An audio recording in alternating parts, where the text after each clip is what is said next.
Garmin Vivosmart 4, one of those smartwatches that to this day carries that slim and slick design that Garmin offers for its smartwatches. Not everyone, we can say the same about Phoenix, but it is still very relevant in the world of Garmin watches as well as smartwatches in general, despite being a generation old. So in this video, I'm not going to only talk about it, and in this video, we're going to take a look at every single color combination that this watch comes in, from the black to metal, as well as the purple and rose gold, as well as this silver and rose gold, and this very rare color of silver and blue band, which is just beautiful. And in addition to that, we're going to take a look at the Vivosmart lineup and see where they come from and what is the goal with it, as well as the chargeability and charging and my personal experience with this specific watch. So if you're in the market, if you're looking at one, if you have done your research and you think you should upgrade to one of these, even though you barely can find these new, stick around and then we will go through it. All right, so let's start with the visual. The visual is one of those things that I really love about this watch, because when the thing with Garmin is that you can find that attention to details in their watches. You can see that care in their product, that they really care about their users, but they also want to put out something that is functional and, in certain cases, if you pay for it, good looking, or something that basically matches up with other parts, or there are some calculated contrasts. All right. And I think this watch is a clear demonstration that they have done it right. All right. Now, I have to say there's a design flaw here, in my opinion, and it's been proven over and over. That's why we have had a major design change in the Vivosmart 5. But I'm gonna leave it at the last part of the video where I'm going over the flaws and what I think you should look out as a user if you are running to it. All right, so to me, I love the fact that you have this contrast from blue to silver here. The bezel is just beautifully contrasted, and we cannot really say contrast because it's not like black and white, but it has that subtle transition going from this light blue to this silver. And then I love the fact that the buckle is matching the bezel. All right, so it's just so beautiful, and you have a little band holder in this section, and then on the back you have your charging port. You have all the initials that it was put together in Taiwan, as well as do not just throw it in trash. And then what model is it? It says specifically Vivosmart 4, and 2 screws if you want to disassemble it, which again, there's some stuff to it that we need to discuss towards the end of the video. So you guys can replace these if you want to. There's a little pin here, you can push it out and then take out the buckle, and then following this midsection. These parts, the band holder has been pretty steady for me, and I have a bunch of them and I've used a bunch of them. However, God forbid if they basically crack or go bad or somehow get caught up in something and get destroyed, because finding something in this specific size, it's almost close to impossible. All right, unless you're buying one used that is not working and just grabbing it for the sake of that. And if we are talking about one of the more rare colors of these watches, such as this blue or this purple, good luck finding that, okay?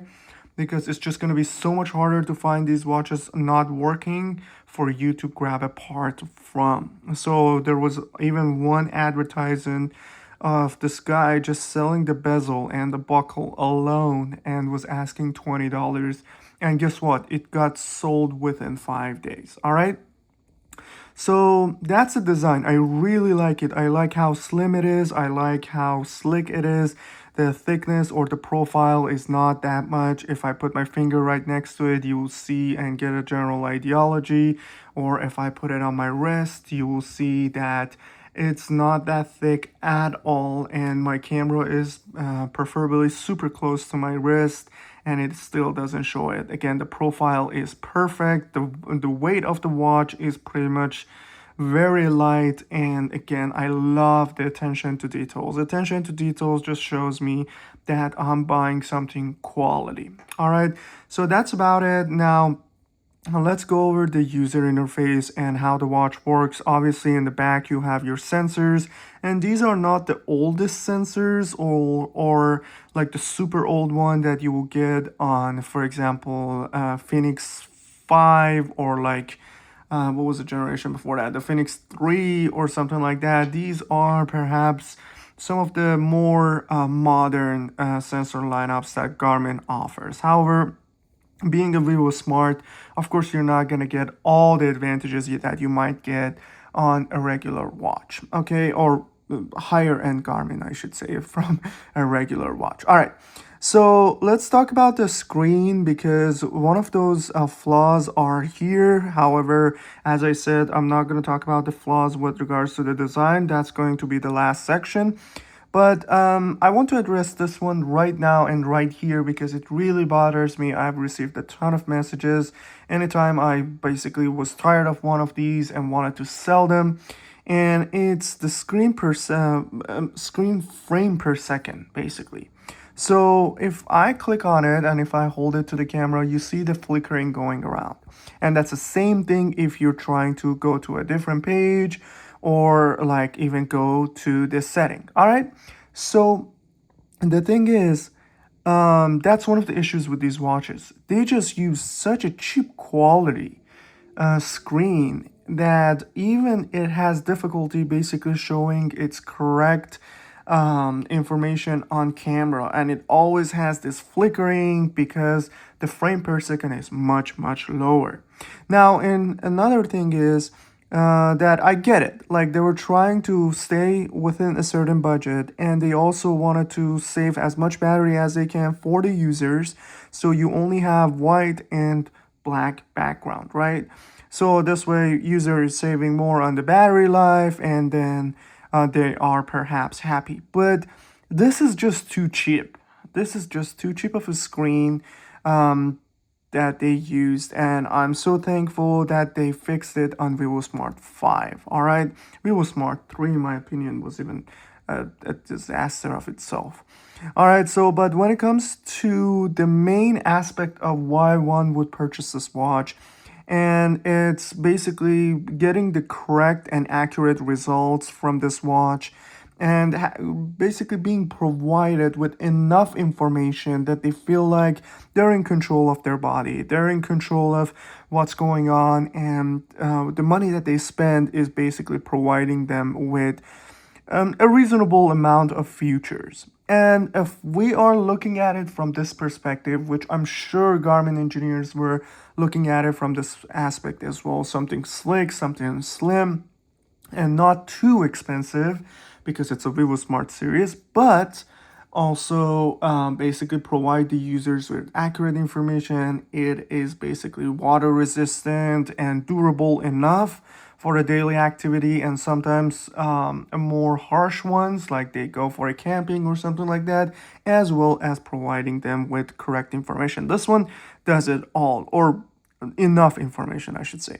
So when we swap, we basically have an option. We have a little dot or a line here, which acts as your back button, but also when you hold it, it bumps you to the secondary screen, which is the setting. But you also have basically this is menu if you want to be very precise, which shows your VO2 max, which shows your heart rate. You can turn off the sensor, and then you can basically go into different aspect of it, such as this one that I just entered, which has all the activity modes from strength training to eucalyptus and this and that. Okay, so that does it. And then you also have a setting which you can turn on the lights even more, or the brightness even more. So we put it from level 3 to level 6, and you will see that there's not much difference, and it's even saying it's too much for the battery. So we perhaps should bring it down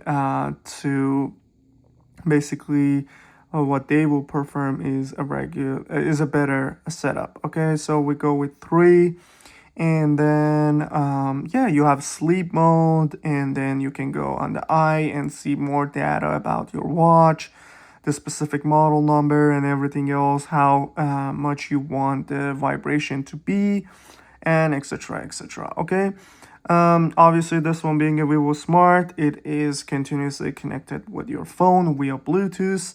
So immediately if you go on to the setting, you will see the phone icon, which you can start the pairing process or unpair it or limit the notification aspect of it. And then I would say, yeah, when it comes to providing you with enough data so you will feel good, like how many steps you've taken, what is the goal, what is the bar, and the bar below showcases how close you are to your goal.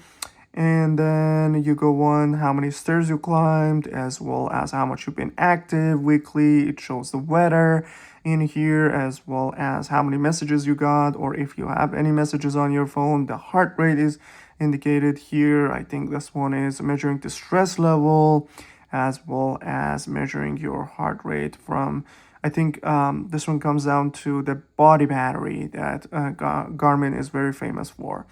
All right, so in general, and there's a lot more features that you basically go through or you can add to your screen, but in general, that's about it.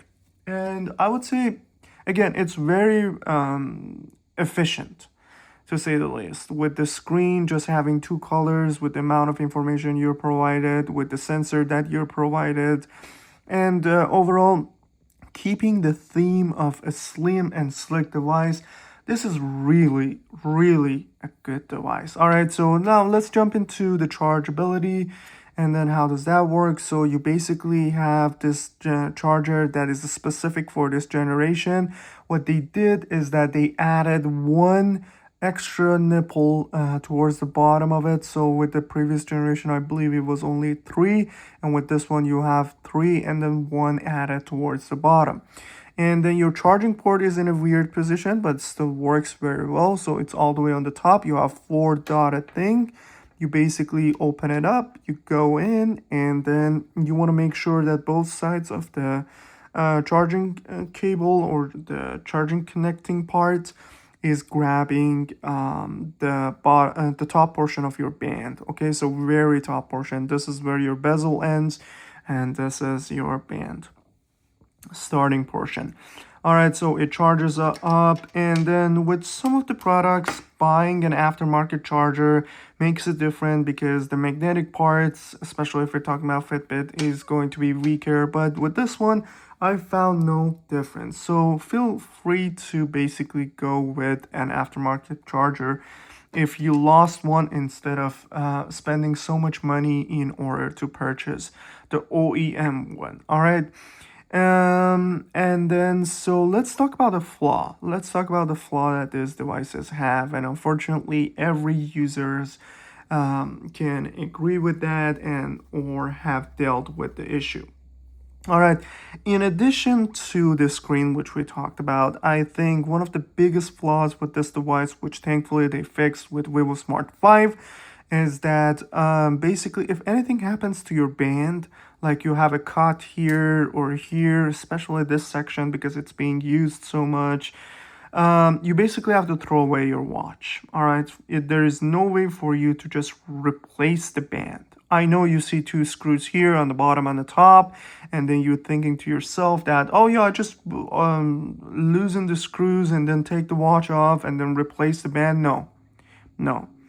Unfortunately, they did not think about this part carefully, but they started to think about it when putting together the Vivosmart 5, and unfortunately, that's the biggest flaw with these watches. Now, one of the best examples is this beautiful one in purple, and usually it's rose gold, but this one has heavy sign of use, and you will see that this portion have been cut, And unfortunately, this watch is done. There is nothing that you can do. You perhaps can, I don't know, sell the band holder or something like that to recoup some of your money, but yeah, it's gone. I recently saw that one of the purple ones, which purple again is one of those rare colors, purple and blue. I would say blue is even more rare from what I've able to get my hands on. The purple one that was brand new in a box, went for I think $79 to $89. So you still can find them brand new if you that's the type of thing you really want to go after, but you just have to be very careful with the maintenance. And I don't know what to say. Why they were so harsh with this section? Maybe they were running into some financial difficulties, and they were like, we want to make sure if users basically cause certain damage to the watch, they have to replace it or they have to buy another watch from us. So that's why we're going this route. But whatever it was the reason behind it, or they were just following the same concept as Vivosmart 3, because it's a similar ideology with that one too. I think they messed up this part. All right. Regardless, it's one of the best selling watches, especially in the used market. Don't be afraid to pick it up. If the battery is good, the two things that I've seen will go bad on this watch is one, of course, the band. And I honestly have used one that the band was basically cracked open on the side, and then I put a super glue on and then used it, and it was fine. Okay, so if it's a very minimal section and you don't mind putting the super glue on, you're gonna get away with it. All right, so be careful with the band, and then be careful with the battery, because sometimes the battery goes bad on these. So when you connect it to the charger, the screen lights up and everything, but when you disconnect it, the screen just dies. And then the third factor will be the screen going bad on you. All right, that is very rare from all the Vivosmart 4s that I had my hands on, which were plenty. But yeah, that can happen, and if it happens, then good luck. All right, I hope this video was useful for you. Again, a huge fan, a couple flaws that they have, which is normal with every device nowadays. But yeah, I would say it's a buy, but you just have to be very careful with the band situation. All right, thank you for watching. I will link this one of where it is for sale right now if anybody is interested. If not, probably by the time this video goes published, it's either sold or about to get sold, because these are still people's favorite watches. So if you're interested, refer to the description. Thank you very much and hope you enjoy your day. Please like, share, and subscribe. Thank you.